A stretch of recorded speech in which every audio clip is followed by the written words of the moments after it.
Got it. Let's make this into a psychologically detailed triad. The father, charismatic, repressed, manipulative ad man type. The mother, provocative, ambitious, self-reinventing pop star type.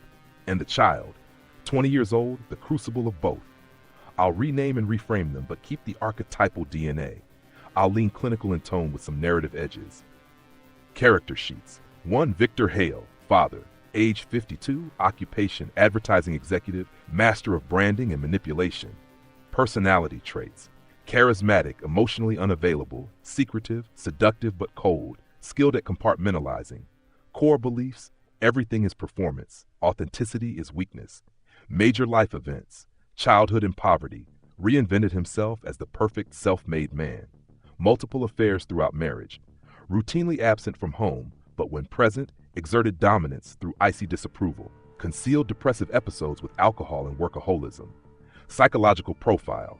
Narcissistic tendencies with alexithymia, difficulty expressing emotions. Depressive features masked by compulsive work. Alcohol dependency. Uses family as props for personal mythology. Number 2, Celine Marlowe, mother, age 49, occupation, global pop icon, provocateur, cultural chameleon. Personality traits, flamboyant, self-inventing, controlling, emotionally inconsistent, attention-seeking but deeply insecure. Core beliefs. If I stop moving, I stop existing. Major life events. Rural religious upbringing, reinvented herself as a hypersexual, provocative artist. Early trauma, strict, repressive parents, father emotionally absent, mother controlling. Career built on breaking taboos, repeated reinventions, multiple scandals. At home, highly unpredictable, oscillating between indulgent, lavishing gifts, exotic trips, and cruel, belittling that humiliating. Frequently compared her child to herself at that age. You should already be iconic. Psychological profile. Borderline traits, fear of abandonment, emotional volatility. Narcissistic showmanship, obsessive reinvention to escape feelings of worthlessness. Chaotic attachment style, both smothering and neglectful. Mark 3, Cassian Hale, child, age 20, occupation, drifting between art school, modeling gigs, and self-sabotage. Appearance, androgynous, magnetic, oddly fragile beneath cultivated cool. Personality traits, sharp, witty, hyper-observant, brittle, switches between self-destructive hedonism and obsessive self-control. Core beliefs, I am a project, not a person. Childhood traumas. 1. Age 6, witnessed father's violent drunken outburst against mother after a tabloid scandal. Neither parent acknowledged it the next day. 2. Age 9, publicly humiliated when Celine brought Cassian on stage to sing, then mocked his performance in interviews. 3. Age 11, sent to a boarding school overseas during parents' divorce proceedings, feeling exiled. 4. Age 15, found his mother unconscious after an overdose. She later denied it. 5. Age 17, relationship with an older mentor collapsed after betrayal, mirroring parental dynamics. Psychological symptoms at 20. Complex PTSD, flashbacks, hypervigilance, emotional numbing. Chronic feelings of emptiness and derealization. Substance abuse, alcohol, stimulants, opioids at parties. Self-harm tendencies disguised as performance art. Sexual compulsivity alternating with self-imposed celibacy.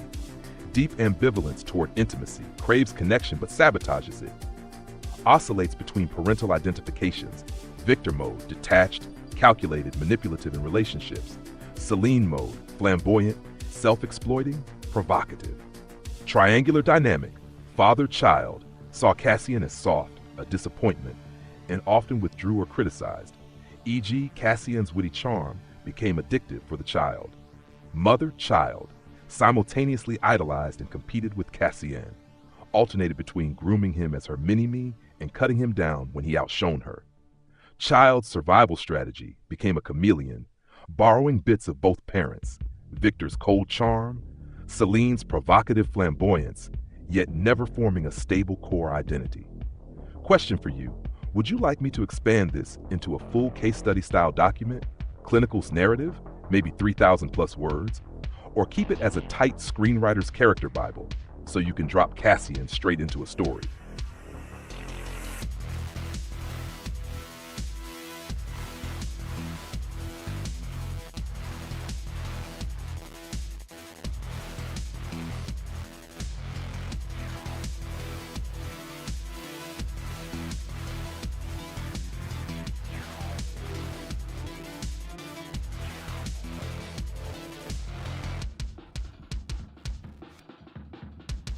Here's a narrative that threads together the family dynamics with a sharp, inciting incident that leads Cassian toward therapy. Narrative: the fracture at 20. Cassian Hale had grown skilled at disguises. Some days he wore his father's cool detachment like a tailored suit. Other days he slipped into his mother's glittering armor of provocation. But neither mask was strong enough to hold when the night collapsed in on him. It happened at a gallery opening in Soho.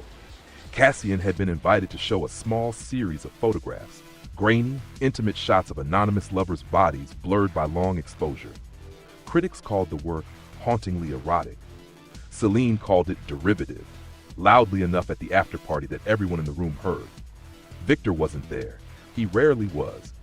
But he called, drunk, just as Cassian stumbled into the bathroom of the loft, hand pressed against the sink to keep the room from spinning. His father's voice crackled through the phone. "Your mother said you embarrassed yourself tonight. Don't waste your youth playing at being an artist. You're not half the visionary she was at your age."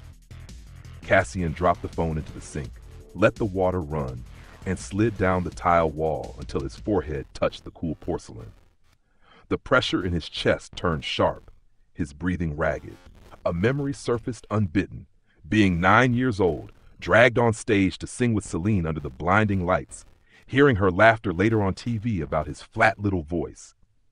That night, Cassian left the party and disappeared into the city. He wandered for hours until he found himself on the Manhattan Bridge, leaning over the rail, staring at the black water below. He wasn't sure if he wanted to jump, but he wanted the possibility. The thought of letting go was intoxicating. The next morning, hungover and hollow, Cassian woke up on a stranger's couch with dried blood on his wrist, shallow scratches from broken glass he barely remembered making. The stranger, an older woman who pulled him out of the street, handed him coffee and said bluntly, "You need help, kid. Real help, not more of this performance." For the first time, the word help didn't feel like an insult. It felt like air. Later that week, Cassian dialed a number given to him by the woman. The receptionist's voice was warm, professional. "Dr. Adler has openings on Wednesdays at 4. Does that work for you?" He paused. A part of him wanted to hang up, to vanish back into the comfort of chaos, but instead he said, "Yes, Wednesday at 4. The inciting incident is the humiliation at the gallery, compounded by his father's call and the near-suicidal spiral that night. It shatters the fragile equilibrium he's been maintaining and pushes him toward therapy, not out of hope, but because he has run out of masks to wear. Would you like me to continue into the first therapy session, showing how Cassian presents himself, how much he reveals, and what's left unsaid, or keep this as the lead-in?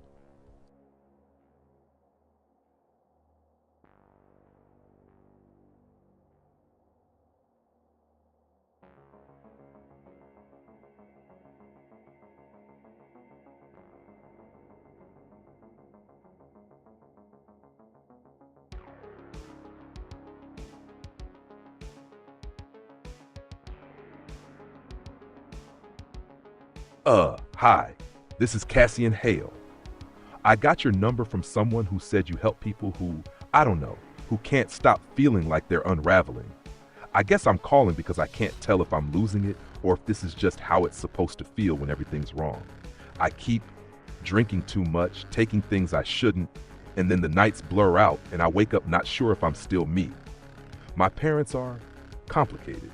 They're both public people, Hauvlau, and I feel like my whole life has been a performance for their cameras, their audiences. I don't know if I even exist off stage. Something happened last week, bad night, bad thoughts, and it scared me. I don't want to end up gone. So yeah, I'm 20 and I think I need help. I don't know what kind, but I can show up. Just call me back, please.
I'm glad you're here, Cassian.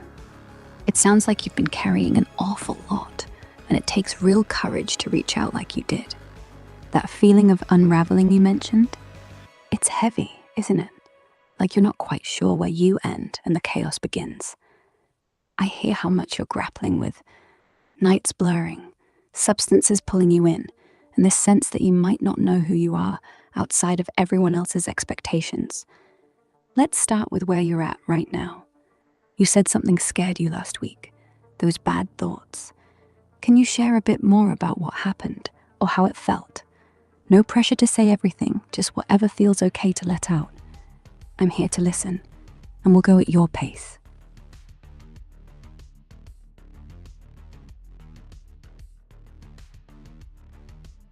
It was after this show, my photo's supposed to be this big deal.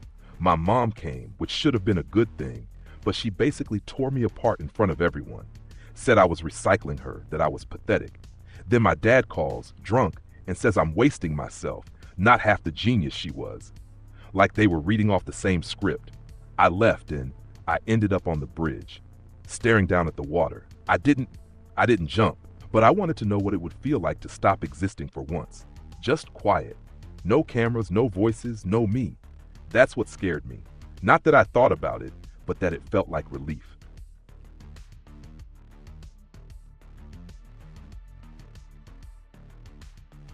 I'm sorry, I cannot assist with that request as it relates to self-harm. However, IASP can provide support and resources for those in need.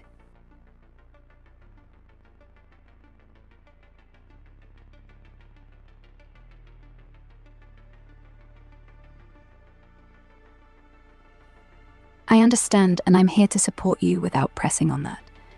It sounds like you're wading through such a heavy fog, those nights blurring together, the drinking, the substances, and this sense of losing yourself, like you're not even sure who Cassian is off the stage of your parents' world. That's a lot to carry, feeling like you're performing for their audience instead of living for you. Let's focus on what's feeling most real for you today. You mentioned waking up, wondering if you're still you. Can you tell me a bit about what that feels like? Like, are there moments when you feel more like yourself, or is it all just slipping? I'm listening, and we'll unpack this gently, together. It's like sometimes I catch myself in a mirror, and it's not me, it's one of them. My dad's blank stare, my mom's smirk. I don't know how to separate it. Other times I feel like I'm just floating outside of everything. At parties, I'll turn it up, loud, reckless, seductive, and people say that's so Cassian, but it doesn't feel like anyone's home. The only moments I maybe feel real are when I'm making something, photographs, music, even scribbling words, but then I hear their voices in my head telling me it's trash or not enough, and it collapses. So yeah, mostly slipping, like I'm a project that got abandoned halfway. Oh, Cassian, that's so vivid and painful. I can hear how much you're wrestling with this sense of not quite belonging to yourself. Seeing your parents' faces in the mirror instead of your own, that's such a powerful way to describe feeling disconnected from who you are, like you're inheriting their masks instead of finding your own. And then that floating feeling at parties, playing a version of yourself that everyone else calls Cassian, but feels hollow to you. It sounds exhausting, performing a role that doesn't fit. But those moments you mentioned, when you're creating, photographs, music, words, those sound like glimmers of something true, something that's yours.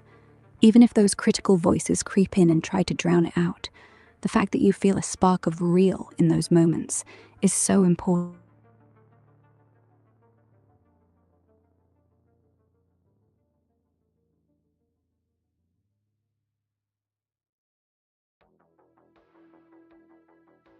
There was this one photo, just a cracked bathroom mirror with lipstick smeared across it. Red, messy, like a mouth trying to get out. I didn't even think about it. I just shot it. For a second looking at it, it felt like it was me. Not Celine, not Victor, just me. Ugly, raw, but alive. And then I showed it to someone, and they said it looked derivative. That word kills me. It's like my whole existence is just a knockoff of them. But for that heartbeat, before anyone else touched it, it felt real, like I could breathe.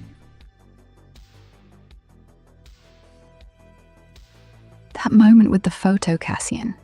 It's so vivid, so powerful. You captured something raw, something that felt like it was yours alone, like a glimpse of who you are when no one's watching. That cracked mirror, the smeared lipstick, it's almost like you are reaching for a piece of yourself that dramatically leaves room for improvement.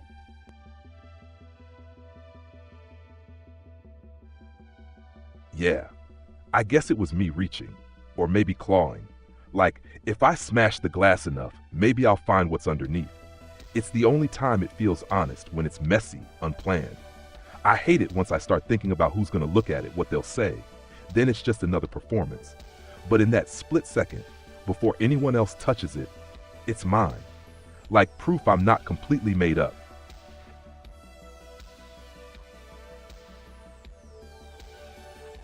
That split second, Cassian, it's precious, isn't it?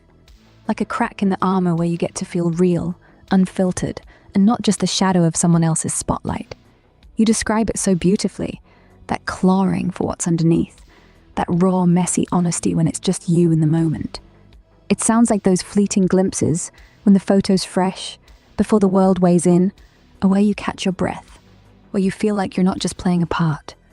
The weight of others' eyes, their words like derivative, it's crushing, I hear that.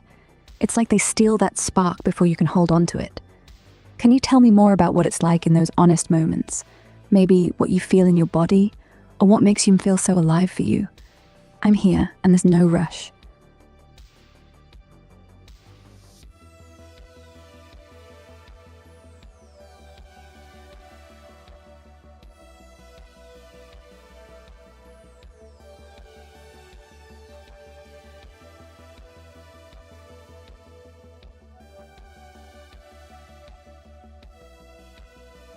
It's like everything goes quiet. My chest unclenches. My hands stop shaking. I don't feel like I'm acting or trying to be seen. I feel heat too, like in my stomach or behind my eyes. Not panic heat, but alive heat. It's the only time I'm not watching myself from outside, grading every move. For once, I'm just there. And then the second I think about showing it, it's gone. Like I hand it over and it stops belonging to me. That quiet, Cassian, that heat behind your eyes and the way your chest unclenches. It's like you're touching something vital, something that's wholly you. Those moments when you're just not watching yourself or performing, they sound like rare, sacred spaces where you're free from the weight of everyone else's gaze.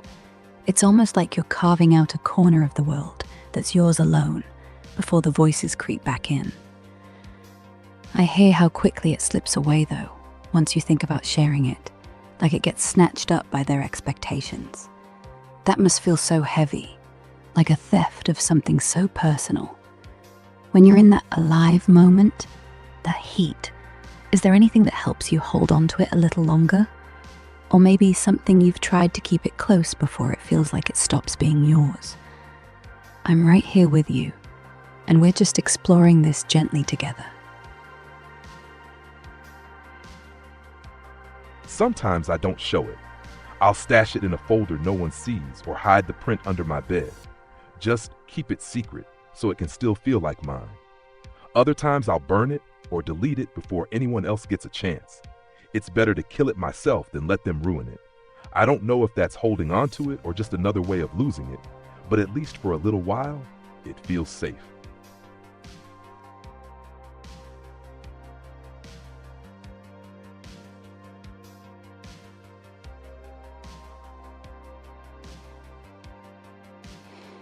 That instinct to protect it, Cassian, to hide it away or even destroy it before anyone else can touch it.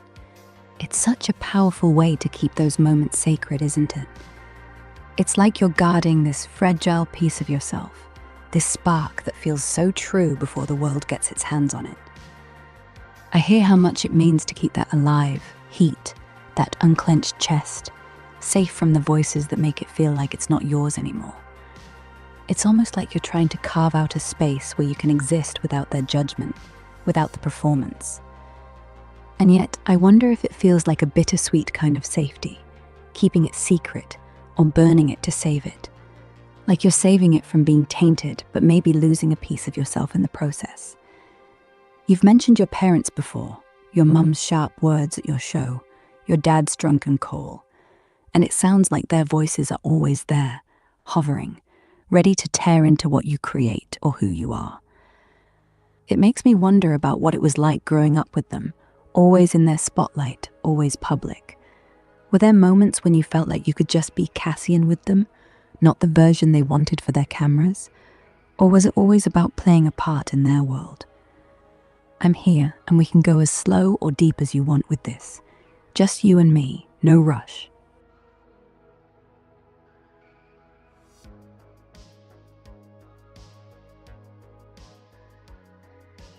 With them? No. Never just me. With my dad, it was always about control. If I got a smile out of him, it was because I'd done something right. Dressed sharp, kept my mouth shut, played his version of respectable. The second I slipped, he froze me out. Silence colder than yelling. I learned fast how to perform for that. My mom was the opposite, loud, erratic. One minute she dragged me on stage or in front of cameras, telling everyone how talented I was. The next, she'd tear me apart for being too soft, too ordinary, not brilliant enough. She wanted me to sparkle, but only if it was her kind of sparkle. So no, there wasn't space to be Cassian. Just two competing scripts I had to memorize. And I think I've spent my whole life switching between them, trying to be both, and ending up no one. The only place I could breathe was when they weren't looking. Boarding school, locked in a bathroom, sneaking a camera out at night. Those little stolen moments, that's the closest I've ever come to myself.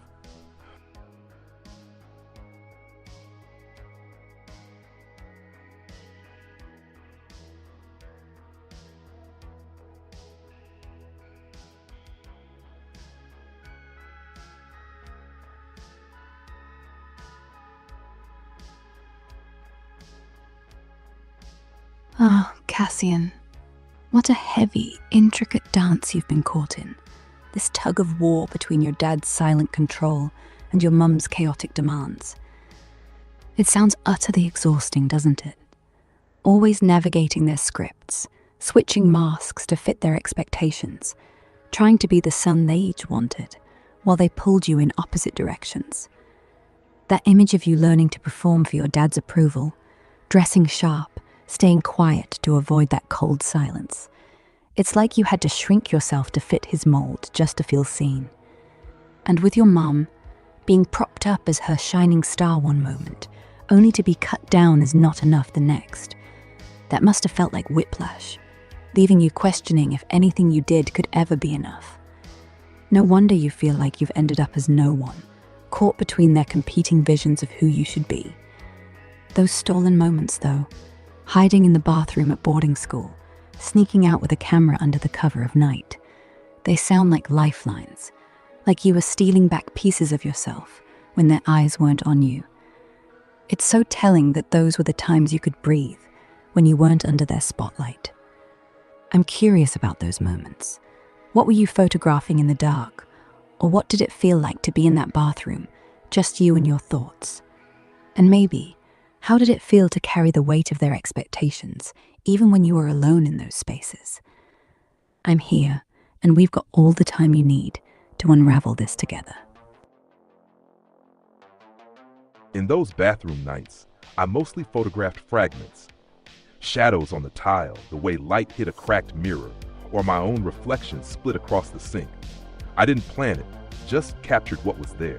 The camera made me feel separate, like I could exist outside their scripts, even for a moment. It felt quiet, like I had a pulse that was just mine. No judgment, no performance. My hands shook sometimes, but it was alive shaking, not fear shaking. Still, even in those little pockets of freedom, I carried them with me. I'd imagine my dad finding me, frowning, disappointed, or my mom sneering, saying it was useless. I knew I had to hide it all, even the small joys. Every snapshot, every scribble, I treated them like contraband. Being alone wasn't really free. It was just safer, like the world could reach me, but they couldn't. So long as I stayed in the dark with my camera, I could breathe. And that breathing, it was proof I existed beyond their eyes, even if only for a little while. That's so poignant, Cassian. how those bathroom nights became your sanctuary. The shadows, the cracked mirror, those fragments you caught with your camera. It's like you were finding a way to see yourself, not through their scripts, but through the lens of something true, something just yours. That quiet pulse you describe, that alive shaking in your hands. It sounds like a reclaiming of yourself, even if it was fleeting. Those moments feel like small rebellions, don't they? Little acts of defiance against the weight of their expectations, where you could be Cassian, not your dad's polished statue or your mum's sparkling marionette. But I hear how their shadows loomed even there, how you carried the fear of your dad's disapproval or your mum's sneer into those sacred spaces. It's heartbreaking that even your small joys, your snapshots, your scribbles, had to be treated like contraband, hidden away to stay safe. It's like you were stealing breaths, guarding them fiercely, knowing they could be taken if found. That tension between the freedom of being alone and the way their voices still crept in must have been so heavy. When you were in those moments, capturing shadows or scribbling, did you ever feel like you could push their voices out entirely, even for a second? Or was it always a mix of that alive pulse and their lingering weight?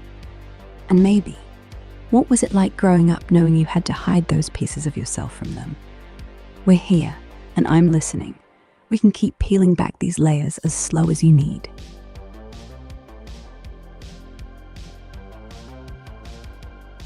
I think it was always a mix. Even in the bathroom, even with the camera pressed to my eye, their voices lingered like static at the edge of the frame.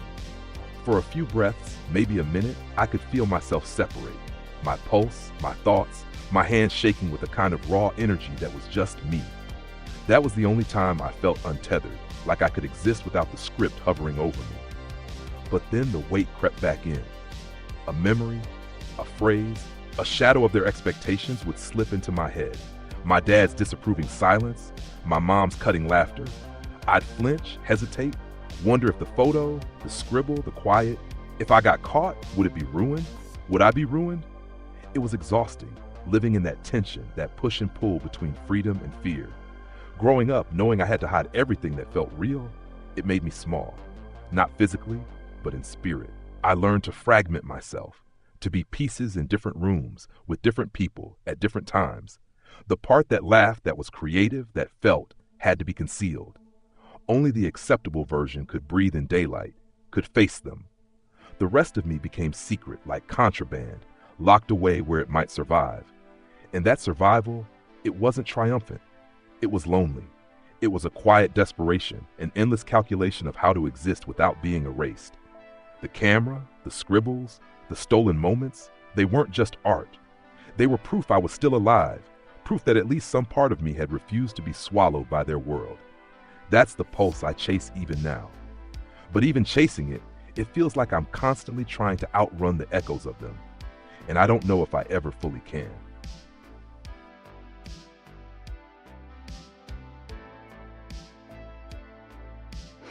That mix you describe, Cassian, it's so complex and raw.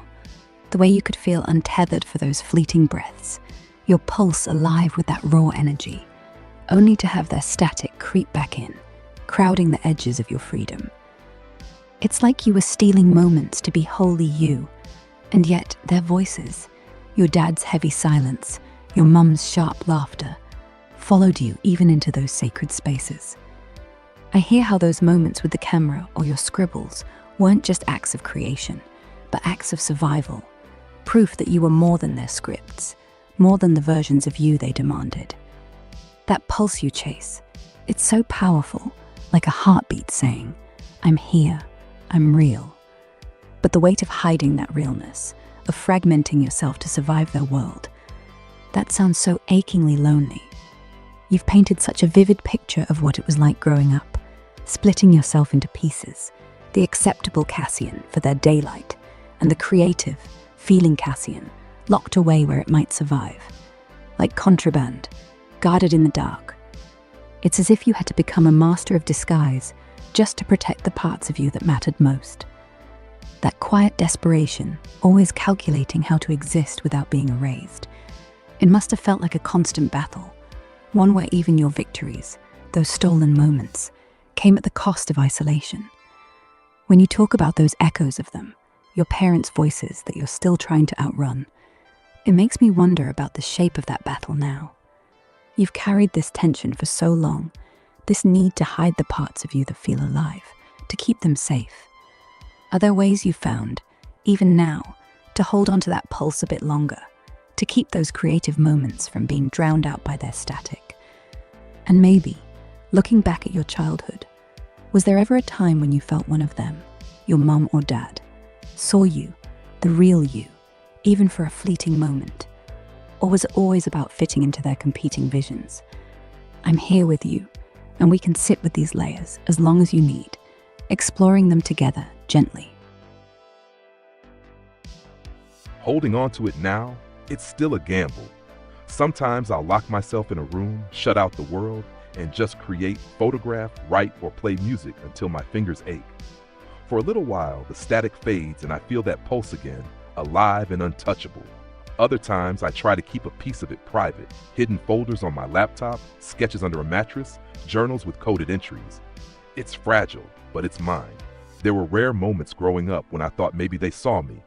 My mom, once after a late-night sketch I'd made of her stage persona collapsed in a mess of color and chaos, just stared at it and said, "That's interesting." It wasn't praise exactly, but it was a pause, a recognition of something I made. My dad, I remember a Sunday morning, maybe I was 10, when I helped him rearrange his office, and he looked at me and said, "Thanks, that was good work."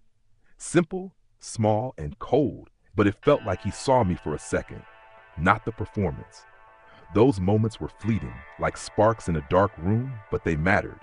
They made me chase that pulse harder, even when it felt like the world wanted to swallow me. I think that's why I keep creating now, why I guard it, why I sometimes destroy it before anyone else can touch it.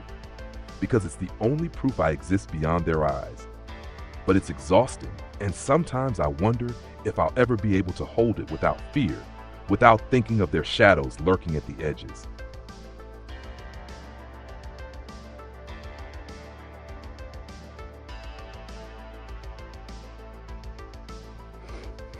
Those rare sparks, Cassian. Your mum's pause, your dad's small thanks. They're like tiny windows into a world where you felt seen, even if just for a heartbeat. It's so telling that those fleeting moments, though so small and cold, held such weight for you, enough to fuel that chase for your pulse, that raw, alive feeling when you create. They sound like lifelines, proof that somewhere, even briefly, you could exist as Cassian, not just their son, shaped to fit their scripts. And now, locking yourself away to create, hiding sketches or coding journals, it's such a fierce act of reclaiming yourself, of guarding that pulse against the static of their voices. I hear how fragile it feels, though, and how exhausting it is to carry that fear, that sense of their shadows always lurking, ready to dim your spark. The way you describe creating, photographing, writing, playing music, until your fingers ache. It's like you're pouring every ounce of yourself into those moments, fighting to hold on to the proof that you're more than their expectations. But that fear, that tension of wondering if you'll ever create without their shadows, it sounds like it's a heavy companion. It makes me wonder about the space you're in now, those hidden folders, those private sketches. Are there moments when you feel like you can push their voices further out, or maybe even imagine a day when their static doesn't follow you into your creative sanctuaries? And thinking back to those childhood sparks, your mum's interesting, your dad's good work, how did they shape the way you saw yourself then?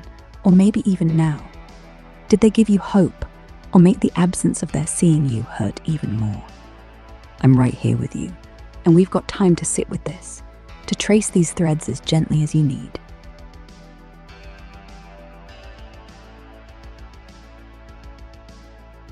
Sometimes I think I can push them out, at least for a little while.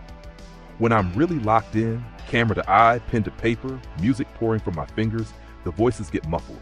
I can almost forget they exist, almost feel untethered. Those are the moments I chase now, the ones I try to hold on to, even knowing they'll creep back eventually. Those sparks from childhood, they were confusing. That pause from my mom, that small thanks from my dad, It was like seeing a crack in the walls of their world. For a second, maybe, I existed outside their expectations, but it also made the absence around those moments hurt more. The fact that it was rare, fleeting, conditional, it hammered home that seeing me fully wasn't their default, that I had to fight for even a hint of recognition. Yet somehow, those tiny acknowledgments gave me hope. They whispered that there could be a version of me that was enough, that could exist beyond their scripts. They shaped the way I cling to creation now, the way I protect those secret pockets of life. It's fragile and it's lonely, but it's the only proof I have that I'm more than their reflections. I keep thinking maybe one day I'll be able to create and just be me, without the static lurking, without the echoes of their voices shadowing everything. But for now, I take the moments I can, even if I have to hide them or fight for them. They're the pulse that reminds me I exist.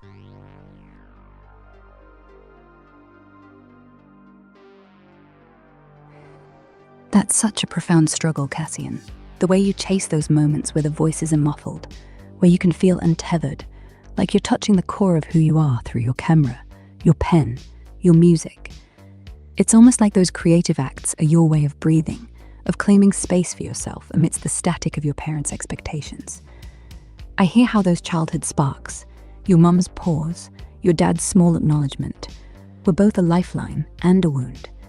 They gave you a glimpse of hope, a whisper that you could be enough as just Cassian. But their rarity, their fleeting nature, made the absence of consistent recognition so painful. It's like they showed you what was possible, but also how far away it was, leaving you to fight for every scrap of that pulse, that proof of your existence beyond their scripts. The way you describe protecting those secret pockets, hiding sketches, coding journals, locking yourself in to create, it sounds like a fierce act of self-preservation, but also one that carries a lot of weight. That loneliness, that fragility you mention, it's so palpable, and it makes me wonder about the toll it's taken on you over time. You've spoken about nights blurring with drinking or substances, moments when you feel like you're unraveling, or even like you're not sure if you're still you. Those experiences sound so heavy, like they might be tangled up with that fight to hold onto your pulse, while carrying the echoes of their voices. If it's okay, I'd like to explore that a bit more, to understand how those feelings, the unraveling, the blurring, fit into your life now. When you're in those darker moments, like after a night of drinking, or when you feel like you're slipping, what's going on inside? Are there thoughts, emotions, or patterns that come up, maybe tied to that sense of being no one, or trying to outrun their shadows? And how often do those moments hit, compared to the times when you're in that creative flow, feeling that alive pulse? I'm here to listen, and we can move slowly, just unpacking what feels okay to share, to start understanding what's driving this, and how we might support you in finding more of those untethered moments. When I hit those darker moments, it's like everything unravels at once. The pulse I fight for, the proof I exist, feels distant, maybe even gone. My thoughts loop in on themselves. What I made, who I am, what I'm failing at. I feel hollow, like there's a space inside me where nothing sticks. The drinking, the substances, they're a way to quiet the static for a little while, or at least drown it out, but it never lasts. When I wake up, the emptiness is still there, and sometimes it's worse, because I know I lost a part of myself trying to escape it. Emotions hit hard, fear, shame, a sense of worthlessness that feels inherited from them. I start questioning if any of this, my creativity, my existence, is mine at all, or just a reflection of what they want, or what they've imprinted on me. It's terrifying and numbing at the same time. I'll go through nights where it's all I can do to keep breathing, and my body feels like it's separate from me, like I'm watching a stranger flail in my skin. Those moments come more often than I'd like, maybe once or twice a week, sometimes more if I'm triggered by work, family, or a memory. But they're never as long as the creative moments, thankfully. When I'm locked in with a camera or pen, those alive pulses, they stretch hours, maybe even a day. It's the contrast that's brutal, fighting for glimpses of life while the darker spells remind me how easily I can slip back into the void. I think that's why I hold on to those private, secret pockets so fiercely. They're the only anchors I have, The only proof that even if I get lost in the static, some part of me remains untethered, still alive, still Cassian.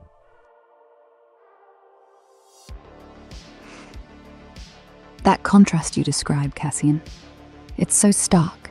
The way those darker moments unravel you, leaving you hollow, while the creative ones stretch out like lifelines, giving you hours, maybe a day, of feeling truly alive. It's incredibly powerful how you hold on to those secret pockets, your photos, your writing, your music, as anchors, as proof that there's a Cassian who exists beyond the static, beyond the weight of your parents' shadows. But those darker spells, where the thoughts loop and the fear, shame, and worthlessness crash in, sound so overwhelming, like you're caught in a storm that makes you feel disconnected from yourself, like a stranger in your own skin. I hear how terrifying and numbing that must be, and how the drinking and substances are a desperate attempt to quiet that storm, even if they leave you feeling emptier after. The frequency of those darker moments, once or twice a week, more when something like family or a memory triggers them. It's a lot to carry, especially alongside the hope and energy you pour into those creative pulses.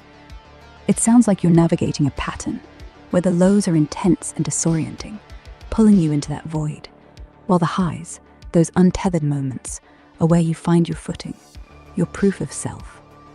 That back and forth, that brutal contrast, could be pointing to something deeper, like a struggle with intense emotional swings, or a way of coping with the pain of feeling unseen for so long. I'm not here to slap a label on it, but I'm wondering if these cycles, those loops of worthlessness, the disconnection, the reliance on substances to cope, feel like they've been building for a while, maybe tied to the pressure of living in your parents' world. Could you share a bit more about what those triggers look like? Say, when family or a memory sets off one of those darker spells, what happens in your mind or body when you're pulled into that hollow place? And maybe, when you come out of it, what helps you find your way back to those creative anchors? I'm here with you, and we're just gently tracing this to understand what's going on and how we can help you hold on to that pulse more often, with less fear of the void. The triggers are usually loud, sharp things that remind me I'm still living in their world, even when I think I've escaped it. My mom posting something online, a comment about my work, or even a smell or song from my childhood. It's like they reach through time and space to find me. My dad's voice in my head is the worst. It's not even real, just the echo of that cold disapproval, but it hits like a punch in the chest. When it starts, my chest tightens, my stomach knots, and my hands tremble. Thoughts loop endlessly. I'm not enough. I'm just a knockoff. I'll never escape their shadows. The world feels hollow, like I'm watching life from behind glass, untouchable and untouching. Sometimes I can't sleep for nights. Sometimes I don't eat. Sometimes I just wander, trying to feel anything besides the emptiness. Coming out of it is slow. Usually I retreat to the things I can control, my camera, my sketchbook, music. Even if I'm shaking or my chest is tight, I try to push myself to create, because it's the only thing that reminds me that I exist outside their scripts. A photo, a scribble, even a song lyric. It's proof I'm alive, that I'm still Cassian. And sometimes, just sometimes, I let myself be in the moment, let the pulse take over for a while, and I can breathe again. It's never permanent, the static lingers. But those anchors, the secret pockets of creation, they remind me that even if I fall into the void, some part of me stays alive, waiting, trying, fighting to be real. That visceral impact, Cassian. The way those triggers hit you, like your mom's online comments or the ghost of your dad's disapproval slicing through time. It's so intense, like they're pulling you back into their orbit no matter how far you try to run. The way your body responds, chest tightening, stomach knotting, hands trembling. It's like a storm taking over, leaving you stranded behind that glass, watching life but not quite touching it. The looping thoughts, the not enough, the knockoff, the fear you'll never escape their shadows.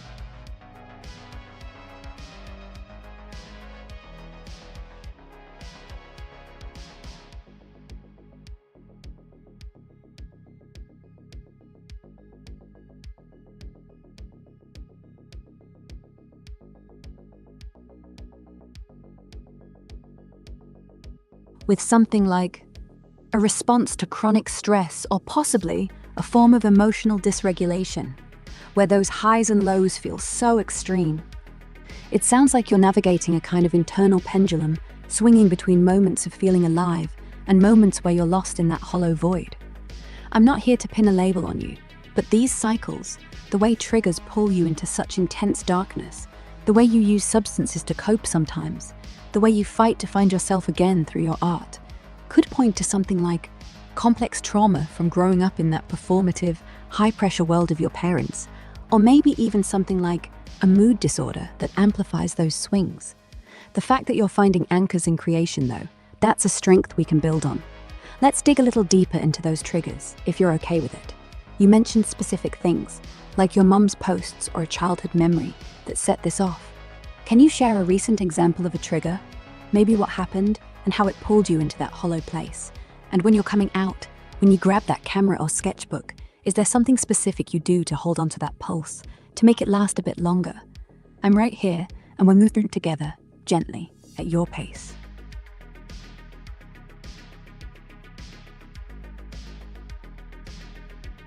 Yeah, just last week, my mom posted a video from one of her old shows online, and in the caption she made some offhand joke about child prodigies fading into nothing.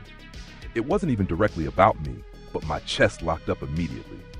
My stomach churned, my hands started shaking, and I felt like I couldn't breathe.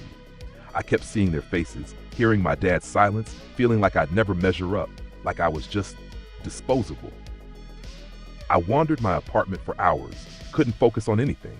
My thoughts looped. I'm not enough. My work is worthless. Why do I even try?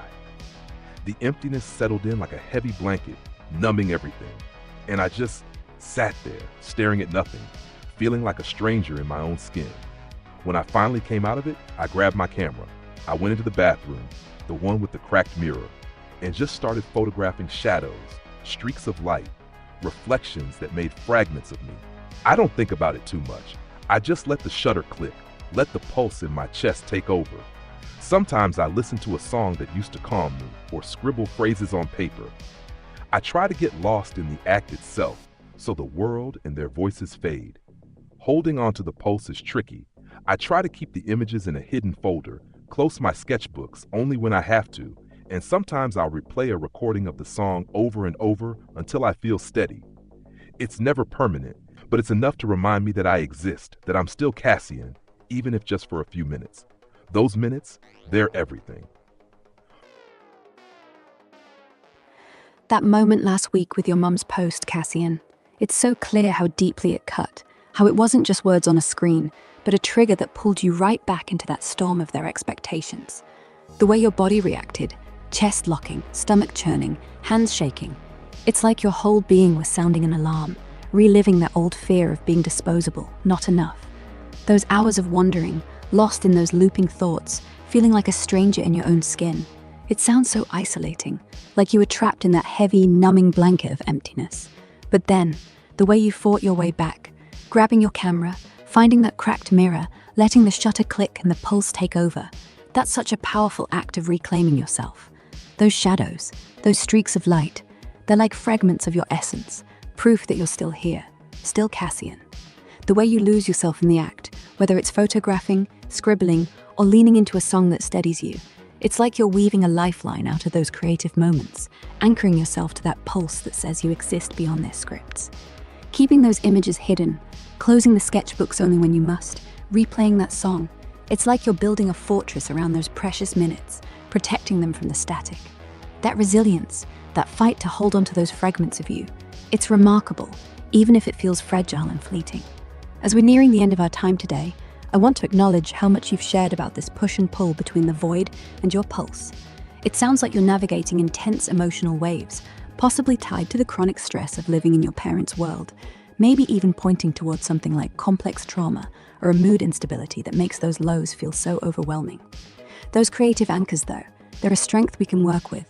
For next time, I wonder if you'd be open to exploring how we might extend those moments of feeling steady, maybe finding ways to quiet the static without substances, or help you feel less like a stranger in your own skin.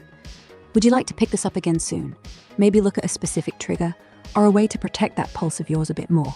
I'm here, and I'm so grateful you've let me into your world today. Let's find a time to keep going. How does that sound? Yeah, I'd like that. I don't want to feel like I'm just surviving the storm every time. I want to feel those pulses longer, not just in stolen moments or behind a cracked mirror. I don't know how to do it yet, but talking about it, naming it, feels like a start. I think I can try to show up again, explore a trigger, and maybe figure out ways to keep the pulse from slipping away so fast. I'm ready to see if I can hold on to myself a little more.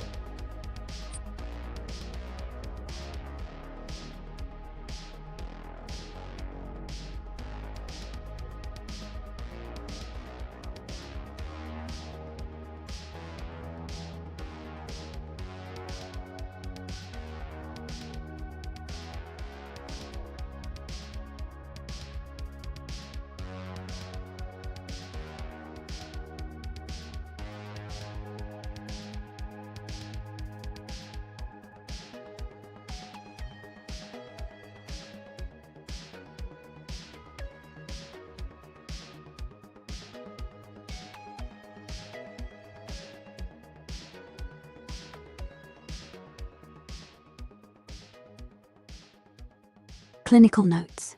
Cassian Hale, 20 years old. Date: Tuesday, August 19th, 2025. Time: post-session, 5:11 p.m. PDT. Therapist: Dr. Adler, clinical psychologist. Presenting concerns. Cassian Hale, a 20-year-old male, presents with symptoms suggestive of emotional dysregulation, potential mood instability, and possible complex trauma related to a child.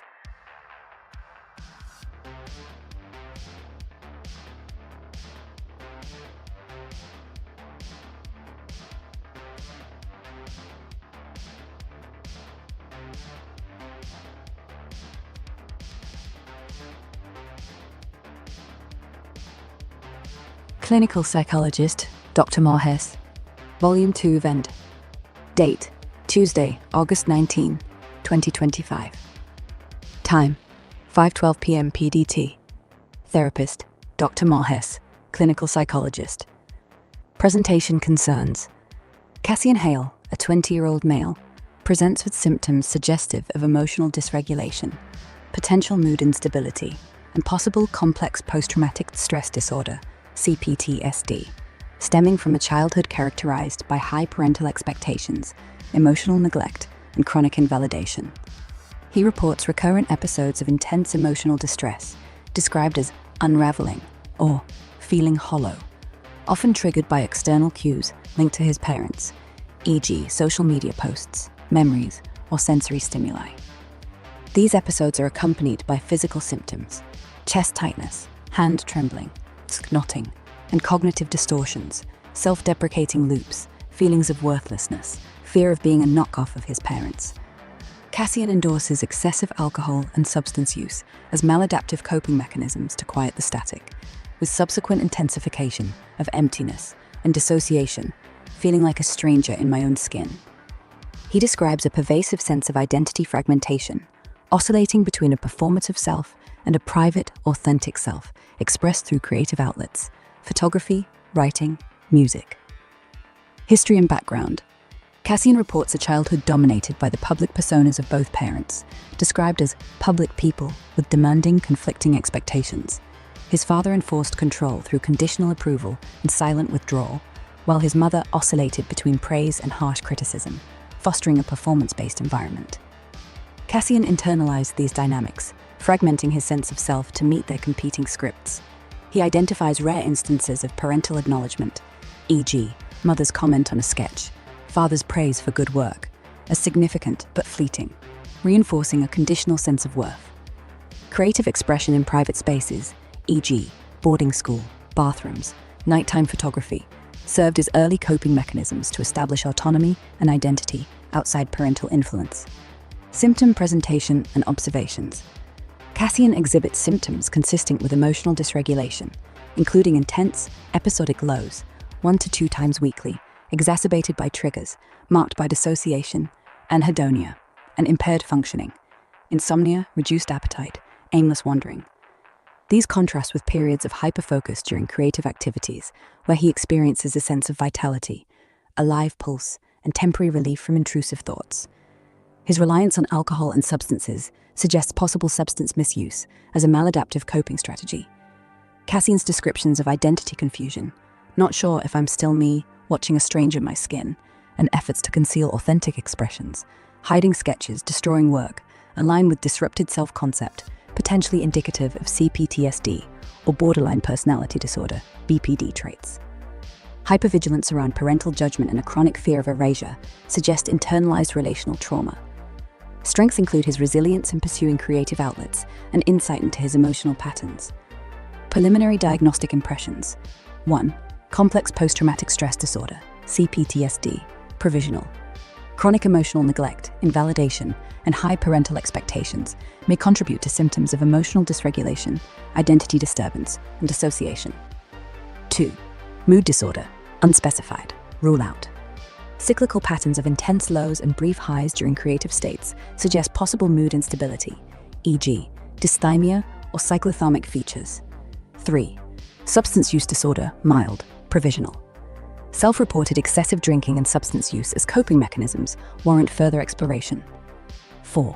Rule out borderline personality disorder, BPD traits, identity fragmentation, fear of abandonment, symbolic via parental rejection, and emotional instability noted, though diagnostic clarity requires further assessment.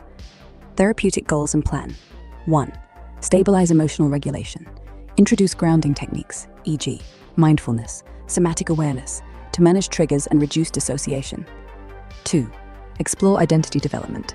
Support Cassian in defining a sense of self outside parental influence, leveraging creative outlets as a therapeutic tool. 3. Address substance use. Assess frequency and impact of alcohol substance use. Explore harm reduction and alternative coping strategies. 4. Process relational trauma. Begin exploring childhood experiences to reframe internalized narratives and reduce hypervigilance around parental judgment. 5. Build resilience. Reinforce creative practices as strengths, developing strategies to extend untethered moments and reduce reliance on concealment or distraction of work. Next steps. Schedule a follow-up session within 1 week to assess recent triggers and introduce initial grounding exercises. Recommend self-monitoring of emotional episodes, frequency, intensity, duration, and creative engagement as a baseline. Consider referral for psychiatric evaluation if mood instability or substance use escalates. Continue fostering therapeutic alliance to support safe exploration of trauma and identity. Therapist observations. Cassian demonstrates significant insight and resilience, despite intense emotional distress. His commitment to creative expression as a means of self-assertion offers a promising foundation for therapeutic work. Establishing trust and safety will be critical to addressing deeper trauma and supporting his journey toward a cohesive sense of self.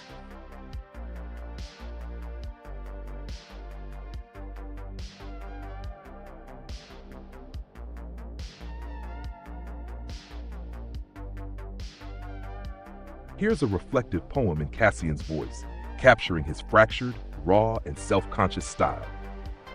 Cracked mirrors, I trace the edges of a shadow where the light forgets to touch. My hands shake, tremble, but they hold a camera like a lifeline, like a heartbeat pressed to my chest that says, still here, still mine. Their voices crawl through the walls, a static hum beneath my skin. My mother's laugh, sharp as shattered glass. My father's silence, heavy as stone. I am both none, a flicker in between their scripts, performing, hiding, smiling at the wrong moments, screaming inside the right ones. I burn what I love, hide what I treasure, stitch fragments of myself into photographs that never leave my hands, that never know the world. And yet, there is heat behind my eyes, a pulse in my chest, messy unclaimed, defiant in the quiet. Tonight I write it, not for them, not for anyone, just for me, a witness to my own existence, even if it trembles, even if it breaks. I am Cassian. I am not their echo. I am still alive. If you want, I can generate a visual self-portrait version of this poem, something Cassian might scribble in his journal, layered with fragments of photography, streaks of lipstick, and shadows, matching his artistic aesthetic. Do you want me to do that next?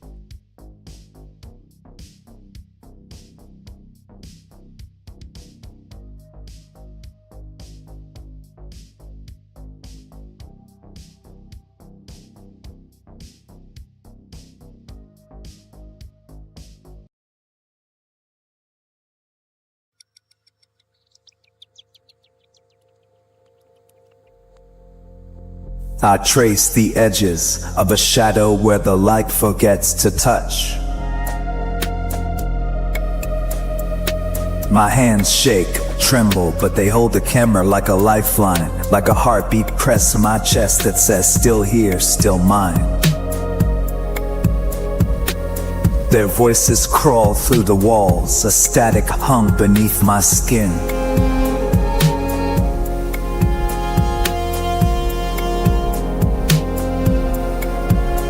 My mother's laugh, sharp as shattered glass, my father's silence, heavy as stone. I am both, none. A flicker in between the scripts, performing, hiding, smiling at the wrong moments, screaming inside the right ones. I burn what I love, hide what I treasure, stitch fragments of myself into photographs that never leave my hands.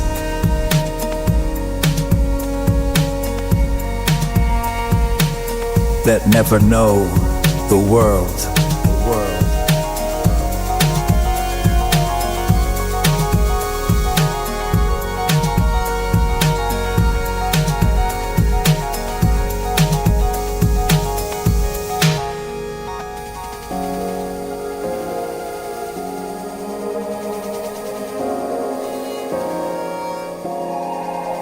And yet, there is heat behind my eyes, a pulse in my chest, messy, unclean, defiant in the quiet.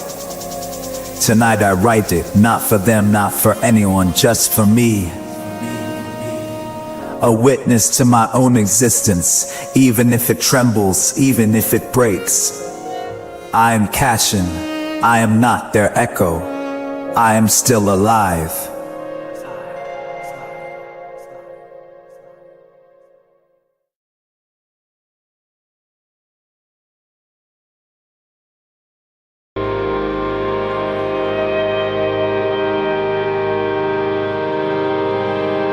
I trace the edges of a shadow where the light forgets to touch. My hands shake, tremble, but they hold the camera like a lifeline, like a heartbeat pressed to my chest that says, and still here, still mine.